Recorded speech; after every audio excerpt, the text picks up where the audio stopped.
31 अक्टूबर रात को हुई घटना का खुलासा पुलिस कंट्रोल रूम में करते सिटी एएसपी ने बताया, भिलाई के सेक्टर 10 में हुई कार लूट की घटना के आरोपियों को पुलिस ने उड़ीसा से 2 आरोपियों को किया गिरफ्तार।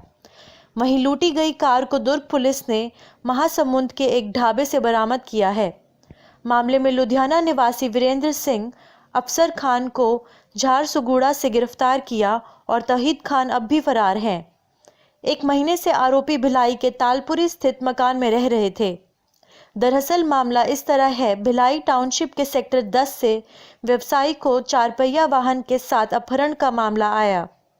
अपहरणकर्ताओं ने देर रात युवा व्यवसायी का हाथ पैर बांधकर दुर्ग नगपुरा के आगे फेंक दिया और 4 पहिया वाहन लेकर भाग गए।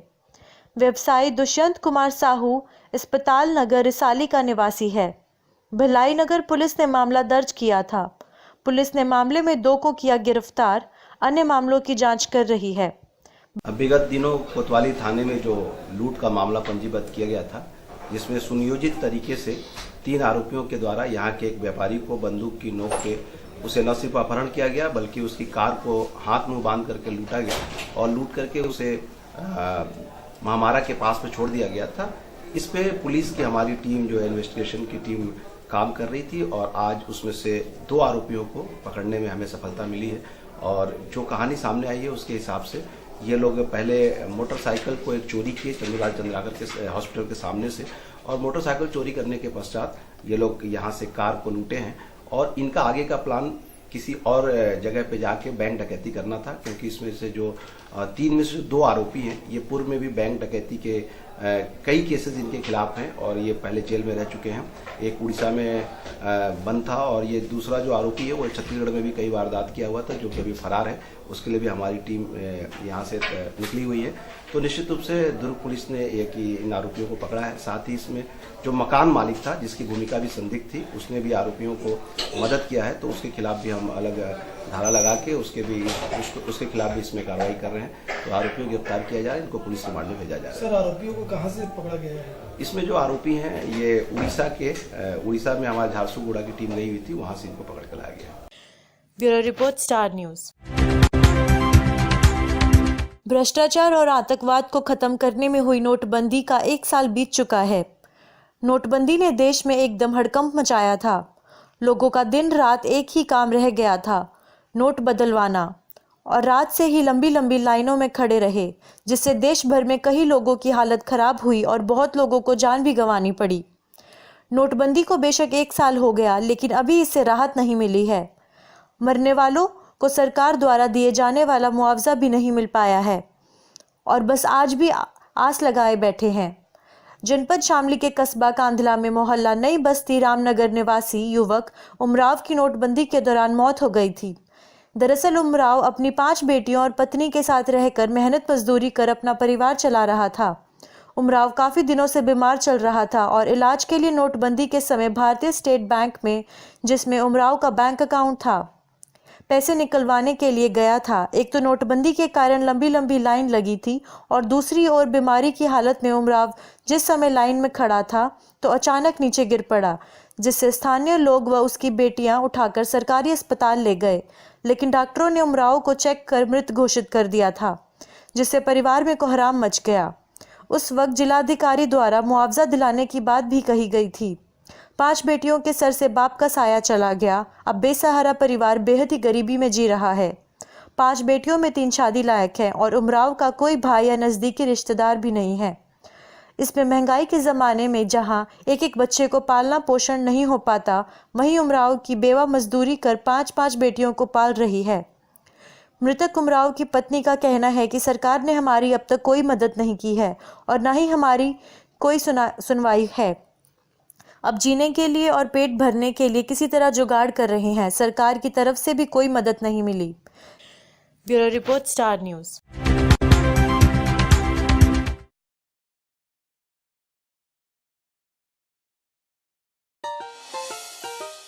पहले गर्लफ्रेंड से क्लोज अप और फिर दांतों के डॉक्टर से क्लोज अप। केमिकल किट के साथ आ जाएंगे प्लेट में दांत। मंजन बन गया अब केमिकल डायन।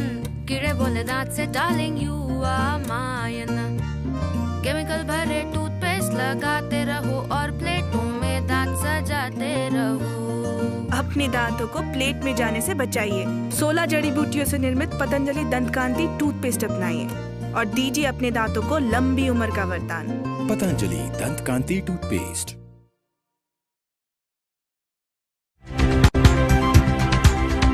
गुजरात चुनाव को लेकर देश की राजनीति गरमाई हुई है। गुजरात विधानसभा का 2 तबकों में वोटिंग होगा, मगर आज हम आपको गुजरात में एक ऐसे मतदाता से रूबरू कराएंगे जो विश्व में अपने मताधिकार को लेकर लोकप्रिय बने हैं। गुजरात का एक मतदान मथक ऐसा है जहां हर चुनाव में होता है 100% मतदान। देश का चुनाव आयोग भले ही गुप्त वोटिंग का दावा करता हो, मगर गुजरात में एक ऐसा पोलिंग बूथ है जहां वोटिंग तो गुप्त होता है, मगर वोटर ने किसको मत दिया उस राज पर से गिनती के समय पर्दा उठ जाता है। कहाँ है ऐसा मतदान मथक और कौन है वो मतदाता, आइए आज हम आपसे रूबरू कराएंगे। यह है गुजरात के सौराष्ट्र का गिर जंगल और ये है गिर सोमनाथ का जामवला गिर का फॉरेस्ट का चेक पोस्ट। यहाँ से 25 किलोमीटर दूर अमरेली और गिर सोमनाथ के मध्य गिर नेशनल पार्क में आया ये है बानेज महादेव मंदिर। कहते हैं 5000 साल पहले पांडव अपने अज्ञातवास के दौरान यहाँ रुके थे और पानी नहीं था, इसलिए अर्जुन ने यहाँ तीर मारकर गंगा जी प्रकट किए थे। जहाँ शिवालय भी प्रकट हुआ था, इसलिए इस जगह का नाम बानेज से जाना जाता है। जितनी इन मंदिर की लोकप्रियता है उससे भी ज़्यादा यहाँ के महंत लोकप्रिय हैं अपने मत अधिकार को लेकर।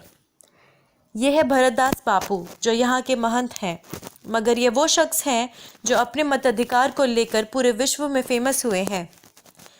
इस नेशनल पार्क में कोई नहीं रह सकता, मगर भरतदास बापू को 2002 से यहाँ का नागरिकत्व दिया गया और तब से चुनाव आयोग चुनाव के दौरान यहाँ एक वोट के लिए पूरा पोलिंग बूथ लगता है, जिनमें 8 अफसरों की टीम तैनात रही है।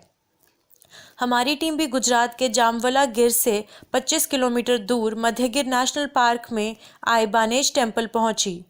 यहाँ मंदिर के महंत और एकलौते मतदाता भरतदास बापू ने हमारी एक्सक्लूसिव बातचीत में बताया, मेरे एक वोट के लिए चुनाव आयोग पूरा बूथ लगाता है।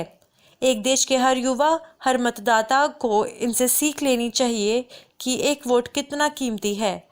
हर मतदाता को अपने मताधिकार का उपयोग करना चाहिए ताकि अच्छे नेता चुन सकें। बापू ने ये भी बताया कि एक वोट कितना कीमती है उनका चुनाव आयोग को पता है, मगर कभी कोई राजनेता एक वोट के लिए यहाँ प्रचार में नहीं आया।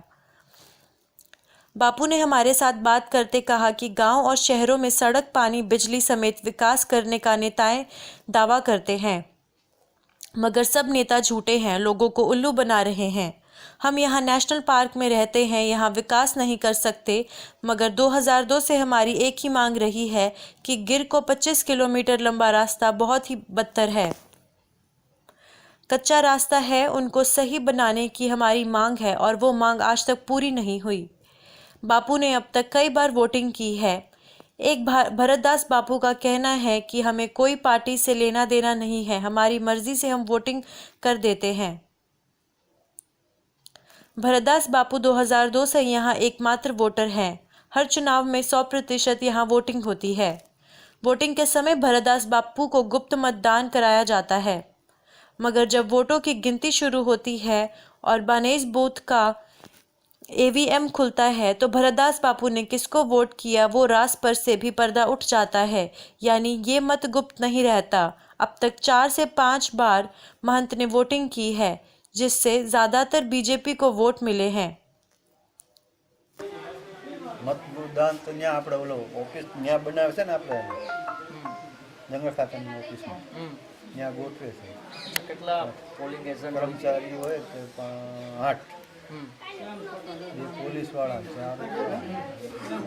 जना હોય। આપ કેટલા વર્ષથી મતદાન કરો છો? 2000 થી કરું 2000 બે બંધ શું આ ઓય અવાજ બંધ કરો। આ મત ગુપ્ત રહી છે ખરો? ગ્રુપ તો નથી રહેતો લગભગ ખુલ્લો થાય દે અમારે હું અમે તો જેને દઈ દી। અચ્છા, અહીંયા રાજકીય નેતાઓ આવે છે પ્રચાર માટે, ક્યારેય આવ્યા છે ખરા? નહીં। અચ્છા, આપની કઈ માંગો હોય છે ખરી? માંગો હોય તો કાંઈ સંતોષાતી નથી, માંગો કરીએ તો બી કાંઈ પૂરી કરતા નથી, પબ્લિક નથી તો અમારી શું કરે એકની? શું માંગો હોય છે તમારી? અમારે તો કે ભાઈ પબ્લિકને રસ્તા સારા બનાવી દે, ચેક ડેમ બનવા જોઈએ. શું અચ્છા, ચૂંટણી આયોગને એટલી બધી એક મતની કિંમત છે, પણ રાજનેતાઓને એક મતની કિંમત છે ખરી? એક મતની તો હારતી જ છે. ભલે ને કરોડ રૂપિયા એક મત નહીં આવે તો બધી ફનાને. શું કામ પ્રચારમાં આવતા નથી અહીંયા? એ તો હવે ઈ કોને ખબર નથી આવતા. યુવાનોને શું સંદેશો આપશો? એને જે કે ભાઈ તમારું ગુપ્ત દાન છે એ તો કોકને બી મત તો કરવો જરૂરી જ છે. ગુપ્ત દાન છે કે એને બી દાન કરો તમે. રોહિત, હવે લોકશાહી એક પર્વ છે, એનો સૌથી સારો એક દાખલો છે કે એક મત કેટલો કિંમતી હોય છે. કે જંગલની અંદર, ગીર જંગલની અંદર જામવાડાથી 25 કિલોમીટર દૂર એક સિંગલ મતદાર માટે અમે મતદાન મથક ઊભા કર્યા છીએ. એક નિર્વાણ ભરતદાસ બાપુ કરીને બહુ વડીલ છે, જે દર વખતે મતદાન કરે છે અને વોટનું મહત્ત્વ, વોટની કિંમત સમજે છે. અને એના માટે આખું તંત્ર એકદમ સજ્જ રહે છે. એના પોલિંગ પાર્ટી જાય છે જંગલની અંદર. આપણે મતદાન મથક જંગલ ખાતાનું એક મકાન છે, એના અંદર અમે ઊભું કરીએ છીએ. અને આપણે બધાને એ મેસેજ આપવા પણ માંગીએ છીએ કે એક મતદાર માટે આપણે આટલું બધું કરીએ તો તમામ લોકો જે છે એ લોકો મતદાન કરે. જ્યારે એક વૃદ્ધ વડીલ જંગલની અંદર મતદાન કરે છે તો તમામ લોકોને મતદાન કરવું જોઈએ. गिर सोमनाथ से रामजी मनियार की न्यूज़।